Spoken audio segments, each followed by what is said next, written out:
Bismillahirrahmanirrahim. Assalamualaikum warahmatullahi ta'ala wabarakatuh. Dan selamat Waalaikumsalam petang semua.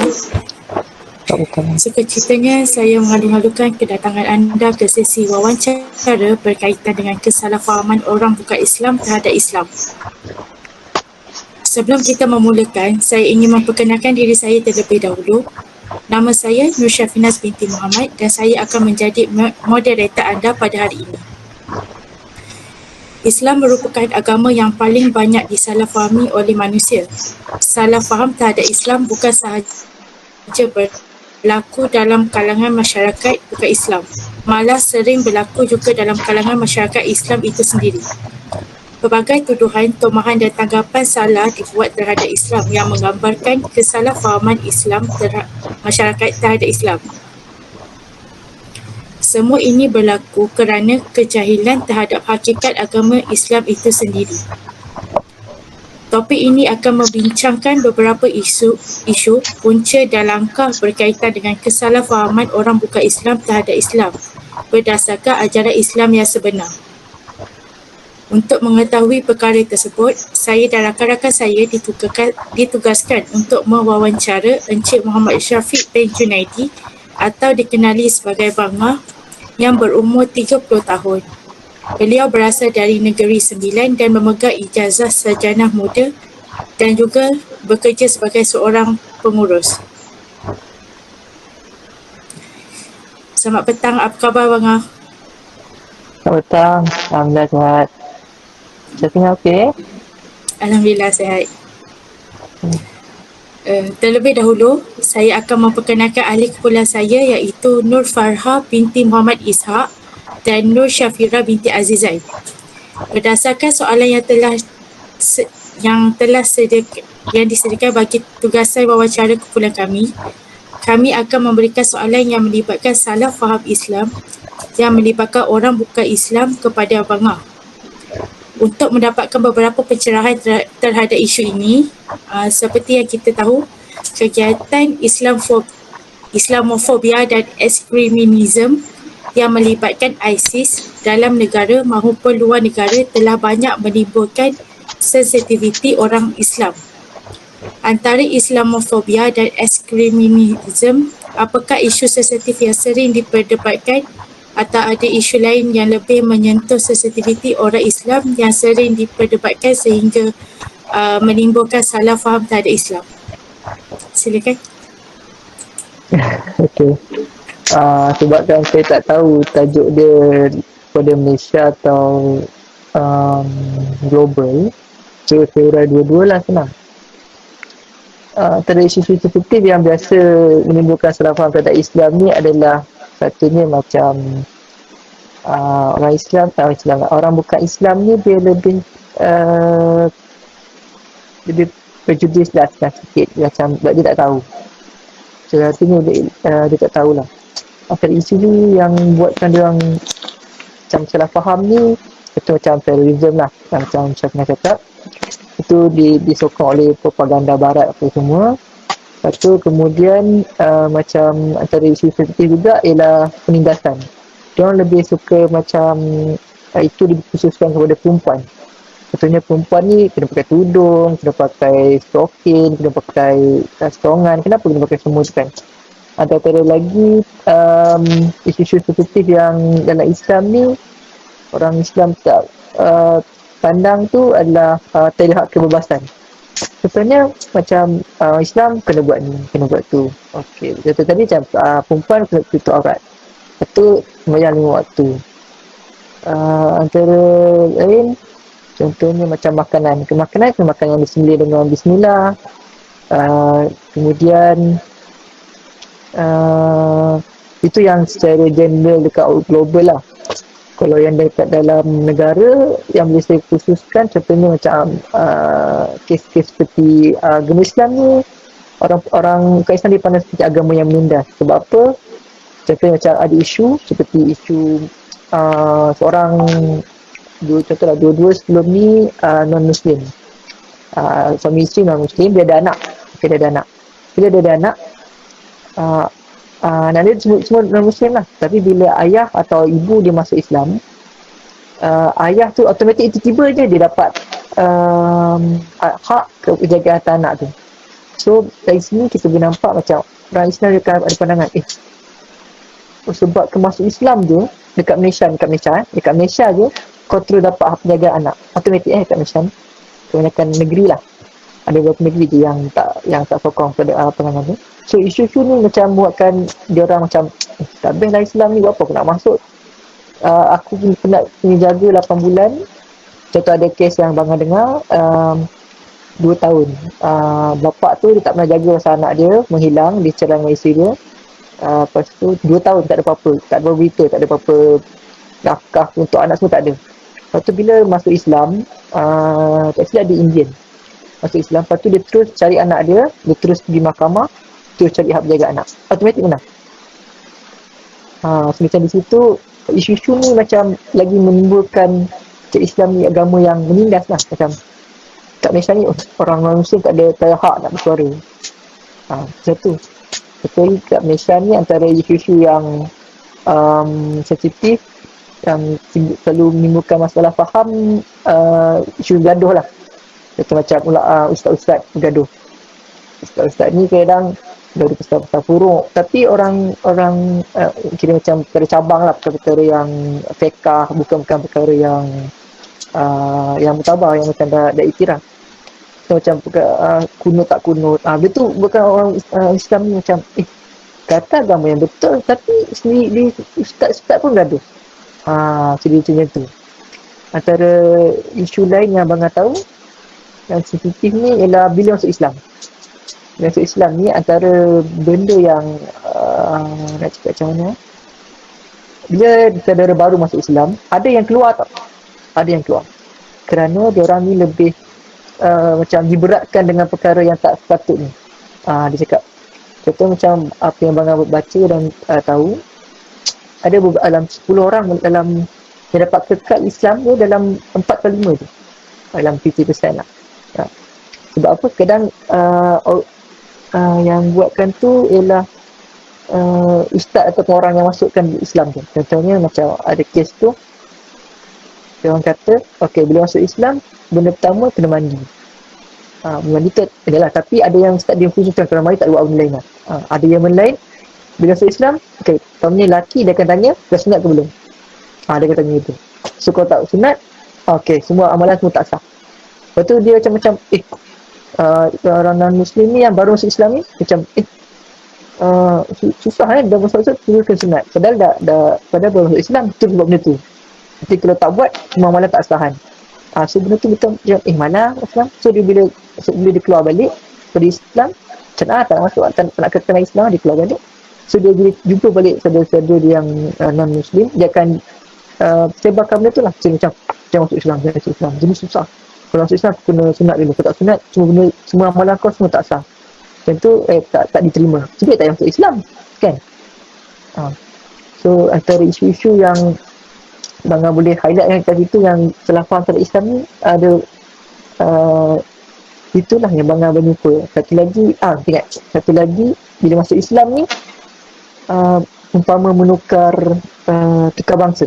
Kita macam Islam kata dia Chinese, dia ada lima ke apa, dia ada Islam, dia tukar nama Muslim. So kalau tak tukar Muslim tu macam dia still non-Muslim. Kebanyakan orang dia akan lebih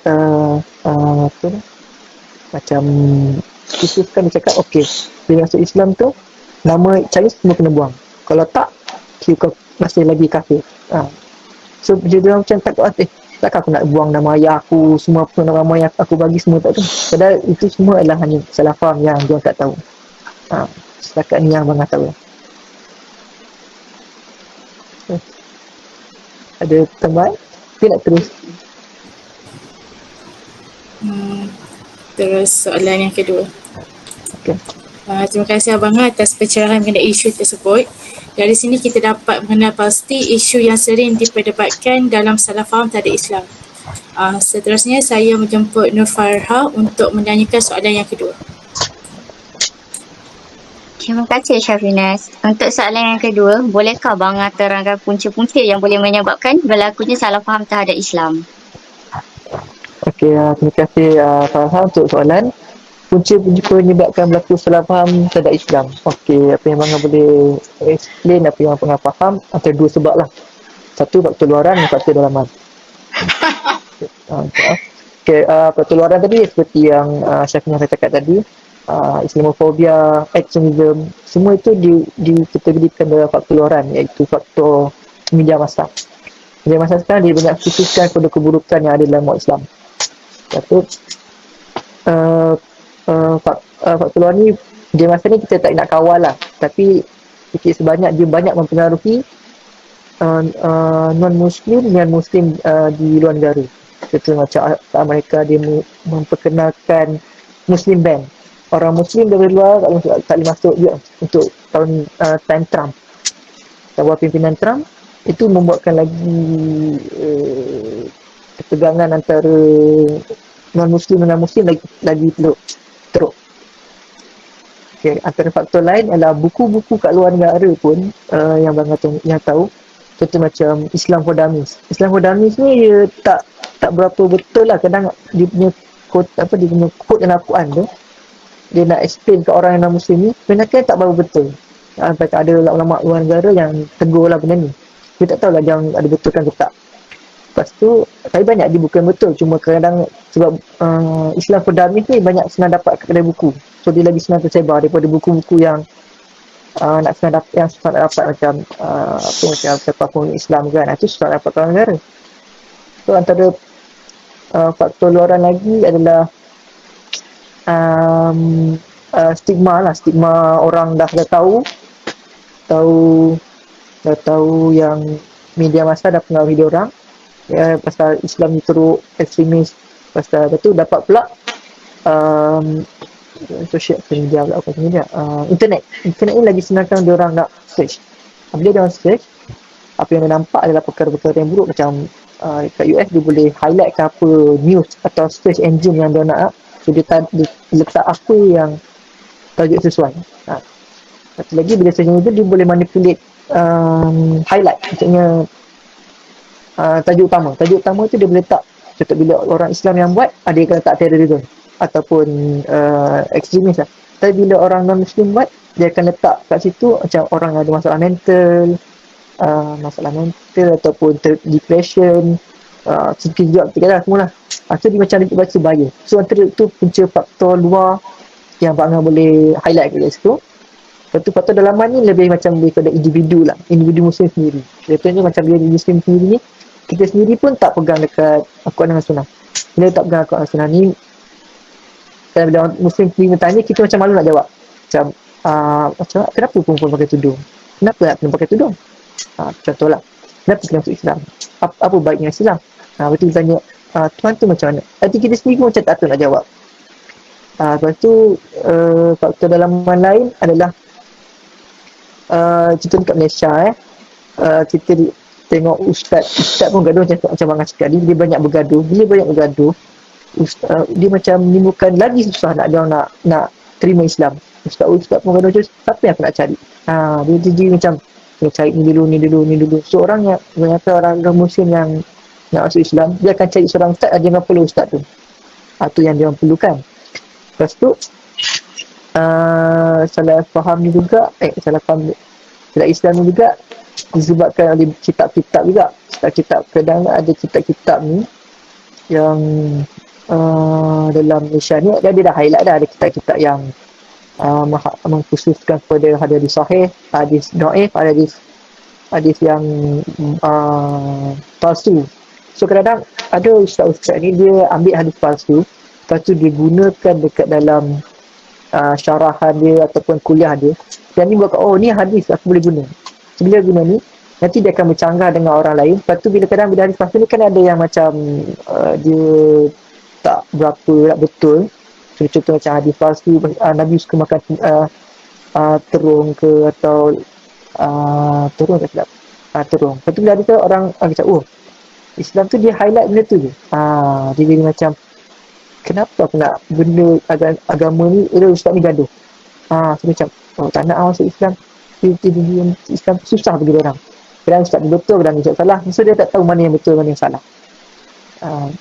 Faktor lain negara lah juga. Ingat satu negara ni, negara kita tak berapa nak highlightkan pasal Islam ni dekat macam pembentangan pasal apa nama, hudud ke tu juga. Lepas tu kita, lepas tu lebih khusus lagi, pemimpin kita ni dia macam jauh daripada Al-Quran dan Sunnah lah yang sebenar. Macam kita tak highlightkan kepada kenapa kena mengenal Islam, walaupun Islam ni dia ada akta-akta dia, tapi dia tak ada halangan untuk berdakwah lah, tu je. Okay, setakat itu yang Bang tahu.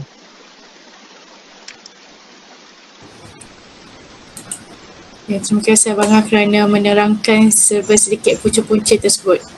Soalan seterusnya, soalan terakhir saya serahkan kepada Nur Syafira.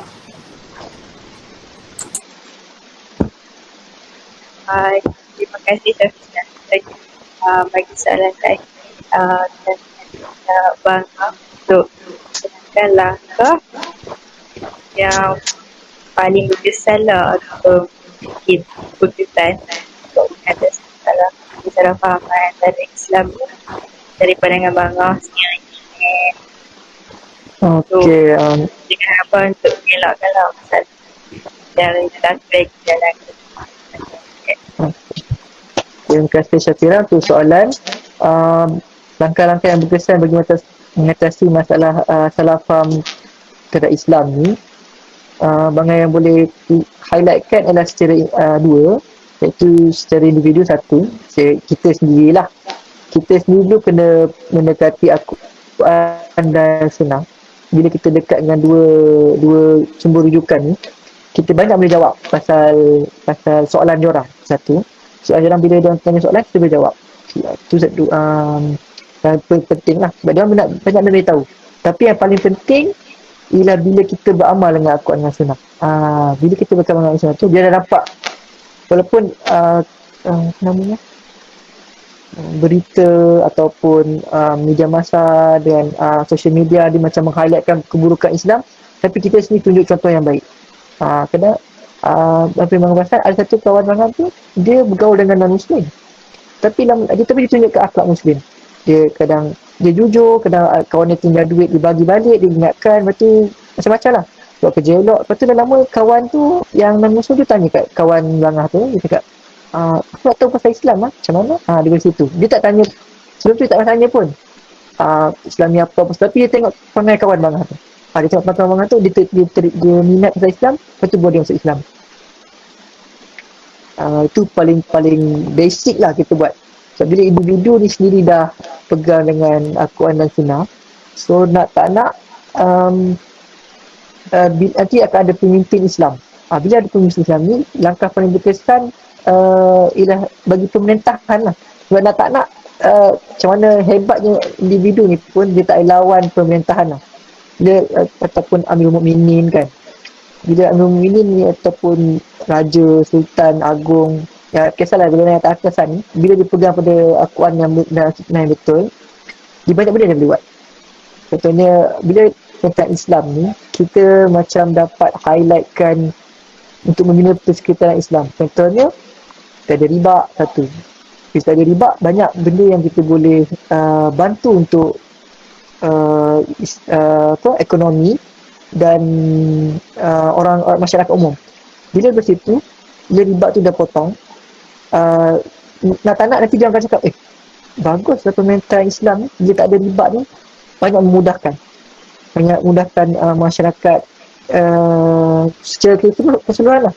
Sebenarnya secara keseluruhan ni dia macam senang. So dia macam nampak, bahawa pimpinan Islam banyak membantu, tak kisah yang Muslim ataupun non-Muslim. Dari situ. Itu bila dah dapat persekutuan Islam, itu daripada contoh ekonomi. Lepas tu daripada sudut undang-undang, contohnya hukuman, contohnya macam hukuman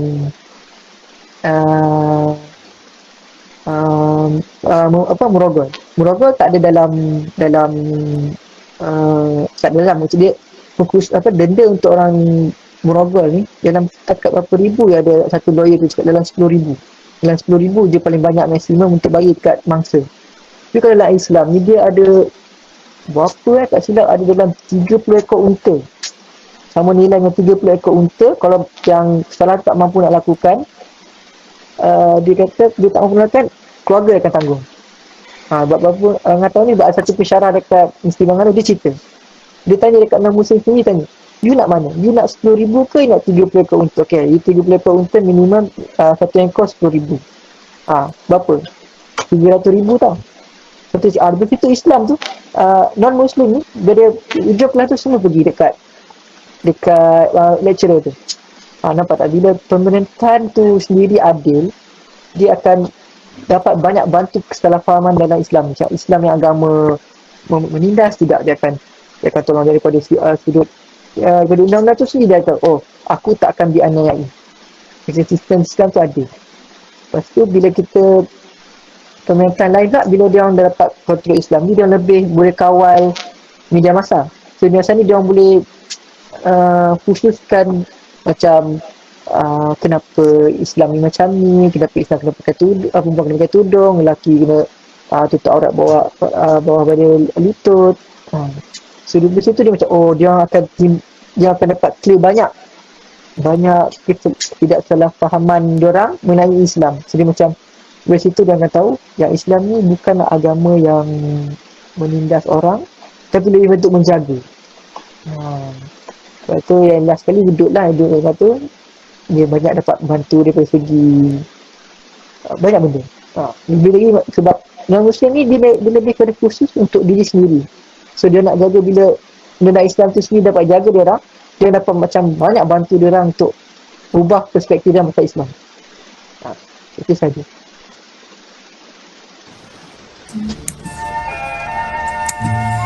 Alhamdulillah, terima kasih diucapkan kepada Abang atas segala pencerahan mengenai isu yang dikemukakan.